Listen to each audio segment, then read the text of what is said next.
Ассалаумағалейкум, құрметті қазақ елі. Астана қаласы қаланың ортасындағы тарихи орын, Кенесары ханның 250 сарбазы жерленген жер. Тарихқа келетін болсақ, 1838 жылы Кенесары хан Астана бекетін, Астана емес, ол кезде Ақмола бекетін қоршап алады. Бекет орыс әскерінің қолында болады. Сөйтіп, Кенесары хан батырларды жинап, кеңес өткізеді. Қалай бекетті басып аламыз деген. Сонда батырлар өзіміздің қазақтың тәсілімен басып аламыз дейді. Бірақ оған Кенесары хан айтады: қазір орыстың қолында зембірек бар дейді. Және мылтық бар дейді. Біз қалай басып аламыз дейді. Сол кезде барлығы үндемей қалады. Сөйтіп, кеңес үнсіз ешқандай шешімге келмей тарайды.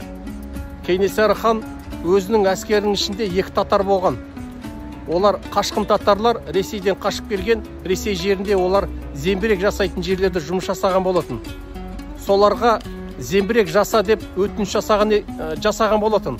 Сол зембіректі жасап, жаңағы жасау үстінде зембірек дұрыс жасалмай, дұрыс атылмай, бір татар қайтыс болған болатын сол жерде.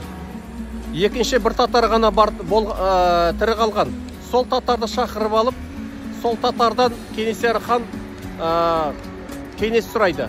Орыс әскерінде сен болдың ғой, не айтасың дегенде, жаңағы татар айтады: орыс әскері казармада тұрады дейді. Казарма ағаштан жасалады дейді. Сонда Кенесары хан барлығын түсінеді. Бірақ ол татар ертеңде өліп жатқанын тауып алады. Өйткені Кенесары ханның бір түркімен телохранителі болады.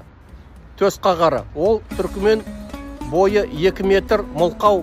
Оны Кенесары хан Түркменияға барған кезде асайын деп жатқан жерден тоқтатып, 20 түйе беріп сатып алады. Сол заманнан бастап ол телохранитель, ол түркімен Кенесары ханның нағыз төс қағары болады. Сенімді адам болады. Жанында жүретін. Сол түркіменге егер Кенесары хан көзін қысса болды, ол адам өледі деген сөз. Сөйтіп, ол татарды жаңағы Кенесары ханның телохранителі түркімен өлтіреді. Оның өлтіру тәсілі түннің ішінде аңдып отырады да, көтеріп, оны арқасымен тізесіне соғып, арқа жаңағы омыртқаларын сындырып өлтіретін болады. Сөйтіп, ертеңінде қайтадан Кенесары хан өзінің батырларын жинап кеңес өткізеді. Қалай мына Ақмола бекетін аламыз деп. Сонда батырлар үндемейді. Кенесары хан сонда былай деп сөзін бастайды: орыстар казармада тұрады. Казарманы олар ағаштан салады дейді. Ал ағаш жанады дейді. Оны жағу үшін сендер 10 адамнан жан-жақтан жақындап келіп, садақтың басына пілте жасап, от қып жағып, соны аспанға ішіне қарай атып жібересіңдер дейді. Сөйтіп артқа кетіп қаласыңдар дейді. Соны жасап жатқанда орыстың әскерлері түсінбей қалады, мыналар не істеп жатыр деп. Сөйтіп бір қарағанда, артына қарағанда, арттарында казармалары бүкіл бекет өртеніп жатқанын көреді. Сөйтіп сол тәсілмен 1838 жылы 26 мамыр күні Кенесары хан өзінің батырларымен Ақмола бекетін басып алады.